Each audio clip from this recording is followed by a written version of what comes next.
नमस्कार, मैं कुमार श्याम। आज अयोध्या में 500 वर्षों के बाद रामलला एक बार फिर से विराजमान हो गए हैं। और ये जो घड़ी है, ये घड़ी छोटी नहीं है। इस वीडियो में मैं कुछ बातें कहना चाहता हूँ। आपके पास अगर 10 मिनट है तो आप सुनकर जाइएगा। और ये जो आज का दिन है, ये किस लिए महत्वपूर्ण है, क्यों महत्वपूर्ण है, मैं कुछ बातें आपको कहना चाहता हूँ। ये जो 500 वर्षों के बाद हमारे जीवन में ये जो घड़ी आई है, हमारे सामने अयोध्या के अंदर रामलला प्रतिष्ठित हुए हैं, ये कोई छोटा पल नहीं है, ये कोई छोटा क्षण नहीं है। 500 वर्षों में न जाने कितनी ही पीढ़ियां बीत गई, न जाने कितने ही लोग मर खप गए। हम जैसे न जाने कितने लोग आए इस स्वप्न को जीने के लिए कि हमारे रहते भगवान श्री राम अपने जन्म स्थान पर प्रतिष्ठित हों, उनका मंदिर बने, जहाँ पर एक मस्जिद खड़ी थी, जहाँ पर एक ढांचा खड़ा था, लेकिन वो मर खप गए। 500 वर्षों का लंबा एक आंदोलन, एक सांस्कृतिक संघर्ष आज हमारे जीवन में आकर यह फलित हुआ है। हमारे सामने वो मंदिर बनकर तैयार हुआ है। हमारे सामने श्री राम की प्राण प्रतिष्ठा उस मंदिर में हुई है। ये हमारे लिए कुछ छोटा पल नहीं है। जैसे कुछ तारीखें होती हैं ना इतिहास के अंदर, भारत आज़ाद हुआ, और आज जैसे ही राम मंदिर में भगवान श्री राम की मूर्त प्रतिष्ठित हुई, तो ये भी उस तारीख से न जाने कितनी ही बड़ी आज़ादी से भी बड़ा दिन आज का ये दिन है। क्योंकि बहुसंख्यक आबादी की जो एक सांस्कृतिक विरासत है, भगवान श्री राम जो उनके संबोधन में, उनकी संस्कृति में, उसके राग में, उसके सुख में, दुख में जो चरित्र, जो एक रूपक, जो विग्रह हमारे जीवन में आत्मसात किया हुआ है एक बहुसंख्यक आबादी ने, उसकी जगह पर किसी और ने आके कब्जा कर लिया और उसके बाद में बहुत ही शालीनता के साथ, बहुत ही मर्यादित रूप से एक लोकतांत्रिक प्रणाली के तहत अदालत में जाकर उसको पुनः प्राप्त किया है। ये जो एक जीत है, ये जीत छोटी नहीं है, ये जीत बहुत बड़ी है। और आज का दिन पूरे भारतवर्ष में एक जश्न के साथ मनाया जा रहा है। हमारे गांव में भी राम की रैली निकली, उसमें हम तमाम लोग शरीक हुए, लोग जश्न मना रहे थे, आम लोग खुश थे। कुछ तस्वीरें आपके सामने मैं प्रस्तुत कर रहा हूँ। तो पूरे देश भर में ये जश्न का माहौल है। ये केवल राजनीतिक रूप से जो ये लोग भूल करते हैं समझने की कि यहाँ कोई राजनीतिक स्टंट खेला जा रहा है, यहाँ कोई चुनावी कुछ कलाबाजी की जा रही है, इससे इतर जनमानस के भीतर एक जो आशा छुपी हुई थी कि हमारे रहते भगवान श्री राम का मंदिर बने, वो जो बनकर तैयार हुआ है, ये तमाम राजनीतिक तिकड़मबाजी से ऊपर की बात है। इसको जब तक नहीं समझा जाएगा तब तक भारत तत्व को समझना बहुत मुश्किल है। और निश्चित रूप से आज का दिन दिवाली के रूप में मनाया जाएगा, हर घर पर दिया जलेगा।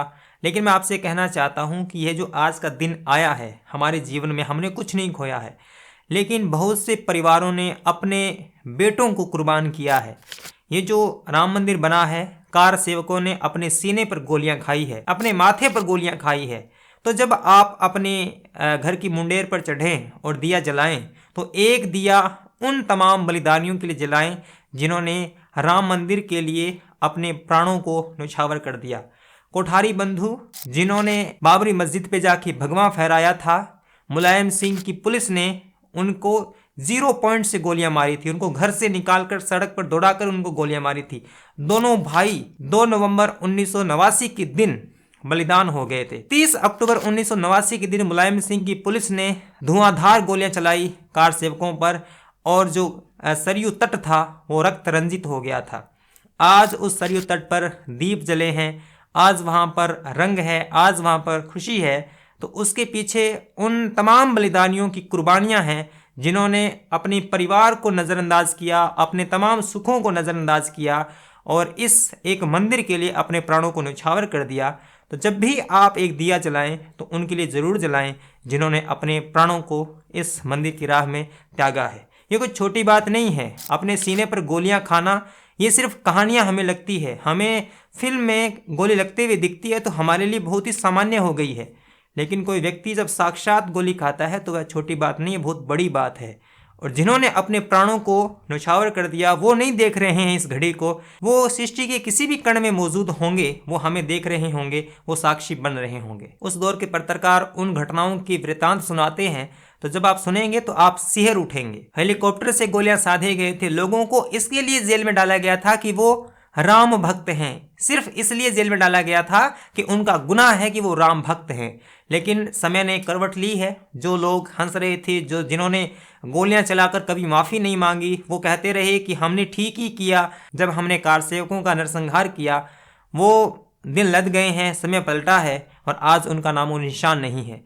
तो मैं समझता हूँ कि आज का दिन इस मायने में बहुत महत्वपूर्ण है, जिस मायने में किसी ज़माने में राम भक्त कहलाना भी अपने आप में गुनाह था। लेकिन सबसे महत्वपूर्ण बात क्या है? सबसे महत्वपूर्ण बात यह है कि जहाँ भी ये लोग गए, मूर्ति पूजकों के मंदिर ढहाए, उसके बाद में अपनी मस्जिदें बनाई, लेकिन दुनिया में, इतिहास में ये बहुत ही कम उदाहरण हमारे सामने उपस्थित है, और यूँ कहें कि बिल्कुल नहीं है, जहां उन्होंने रिक्लेम करके अपने पूजा स्थल को वापस हासिल किया हो। राम मंदिर मेरे ख्याल से इकलौता ऐसा उदाहरण है जब मूल निवासियों ने जब अपने धर्मस्थल को वापस हासिल किया है, मस्जिद को तोड़कर वापस मंदिर हासिल किया है। दुनिया भर में ऐसे उदाहरण नहीं है, क्योंकि ये जहां भी गए उन्होंने वहां के धर्मस्थलों को तोड़ा, अपनी मस्जिदें बनाई। एक बात आपको समझनी चाहिए, जिस ज़माने में बाबर ने इस राम मंदिर को ढहाया, आदेश दिया कि उसको तोड़ दिया जाए और उस पर बाबरी मस्जिद बनाई गई, क्या उस ज़माने में जगहों की क्या कमी थी? क्या भारत के अंदर और जगह नहीं थी मस्जिद बनाने के लिए? आज तो कहा जा सकता है, एक जो हमारे अमिताभ जी जो पत्रकार हैं वो ये कहते हैं कि आज तो हालांकि हम ये सोच सकते हैं कि जगह की कमी है, मस्जिद कहाँ बनाए। उस ज़माने तो बहुत जगह होती थी, खाली ही पड़ा था सारा कुछ, वहाँ पर मस्जिदें बनाई जा सकती थी। लेकिन मस्जिदें कहाँ बनाई? मंदिरों को तोड़कर उन्हीं के भग्नावशेषों से मस्जिदें बनाई गई। मस्जिदें किस तरह से बनाई गई? मंदिरों का आधा हिस्सा वैसा का वैसा पड़ा है और मस्जिदों के उस पर टोप रख दिए गए हैं। ज्ञानवापी का आप उदाहरण देखिए, उसका टोप आपको प्रत्यक्ष रूप से कह रहा है, वहाँ की बहुसंख्यक आबादी को धिक्कार रहा है कि ये देखिए, आधार में आपका मंदिर है, शिखर पर हमारी मस्जिद का ये बदसूरत टोप है। ज़मीनें तो बहुत थीं, लेकिन उनको मस्जिदें कहाँ बनानी थी? मंदिरों के ऊपर बनानी थी, मंदिरों के ही अवशेषों से बनानी थी, ये संदेश दिया जा सके। और वैसा बनाना दरअसल यहाँ की आबादी को धिक्कारना था, बहुसंख्यक आबादी के आत्मसम्मान को ठेस पहुंचाना था, ये बार बार संदेश देना था कि हमने आपका मान मर्दन किया है। इस परिप्रेक्ष्य में भी राम मंदिर का बनाना अपने आप में बहुसंख्यक आबादी की आत्मिक संतुष्टि है, एक सांस्कृतिक विरासत को वापस पाने का एक वो स्वप्न साकार होना है। तो राम मंदिर कोई छोटी बात नहीं है, राम मंदिर बहुत बड़ी बात है। लेकिन दोस्तों, आपको बार बार बाबरी विध्वंस की तस्वीरें दिखाकर अपराध बोध से घेरना चाहेंगे, लेकिन जब पूरे विश्व भर में इन्होंने अपने मस्जिदें बनाने के लिए, अपने धर्मस्थल बनाने के लिए अनेक लोगों के धर्मस्थल ढहाए, इन्होंने कभी भी माफ़ी नहीं मांगी, और आप उनको कभी भी इस तरह से बरामद नहीं करेंगे कि ये उसके प्रति कुछ अपराध बोध से घिरे हैं। जब किसी भीड़ ने बाबरी मस्जिद को ढहा दिया जो कि नाजायज़ थी, राम मंदिर के ऊपर थी, उसके लिए आपको अपराध बोध से घेरेंगे, आपको घिरना नहीं है।